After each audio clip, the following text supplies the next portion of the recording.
নমস্কার। সুকুমার রায়ের বুঝিয়ে বলা। ও শ্যামা দাস, আয় তো দেখি, বস তো দেখি এখানে। সেই কথাটা বুঝিয়ে দেব 5 মিনিটে, দেখে নে। জ্বর হয়েছে? মিথ্যে কথা, ওসব তোদের চালাকি। এই যে বাবা চেঁচাচ্ছিলি, শুনতে পাইনি? কালাকি। মামার ব্যামো, বদ্যি ডাকবি? তা ডাকিস না হয় বিকেলে, না হয় আমি বাতলে দেব, বাঁচবে মামা কি খেলে।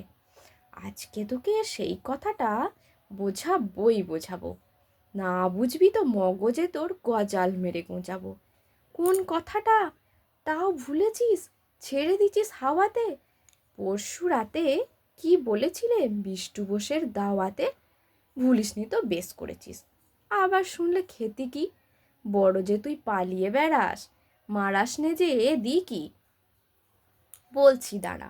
ব্যস্ত কেন? বস তাহলে নিচুতেই। আজকালের এই ছোকরাগুলোর তর্স হয় না কিছুতেই। আবার দেখো, বসলি কেন?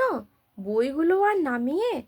তুই থাকতে মুটের বোঝা বইতে যাব আমিয়ে। সাবধানে আন, ধরছি দাঁড়া। সেই আমাকেই ঘামালি। এই খেয়েছে, কোন আক্কেলে শব্দকোষটা নামালি? ঢের হয়েছে, আয় দেখি তুই, বসতো দেখি এদিকে। ওরে গোপাল, গোটা কয়েক পান দিতে বল খেদিকে। বলছিলাম কি, বস্তুপিণ্ড সূক্ষ্ম হতে স্থূলেতে, অর্থাৎ কি না লাগছে ঠেলা পঞ্চভূতের মূলেতে। গোড়ায় তবে দেখতে হবে কোত্থেকে আর কি করে রস জমে এই প্রপঞ্চময় বিশ্বতরু শিকড়ে। অর্থাৎ কি না, এই মনে কর রোদ পড়েছে ঘাসেতে, এই মনে কর চাঁদের আলো পড়লো তারই পাশেতে। আবার দেখো, এরই মধ্যে হাই তোলবার মানে কি? আকাশ পানে তো আকাশ খালি, যাচ্ছে কথা কানে কি? কি বললি তুই? এসব শুধু আবোল তাবোল বকুনি? বুঝতে হলে মগজ লাগে, বলেছিলুম তখনই। মগজ ভরা গোবর তোদের হচ্ছে ঘুঁটে শুকিয়ে, যাই কি দেওয়া কোনো কথা তার ভেতরে ঢুকিয়ে। ও শ্যামা দাস, উঠলি কেন? কেবল যে চাস পালাতে।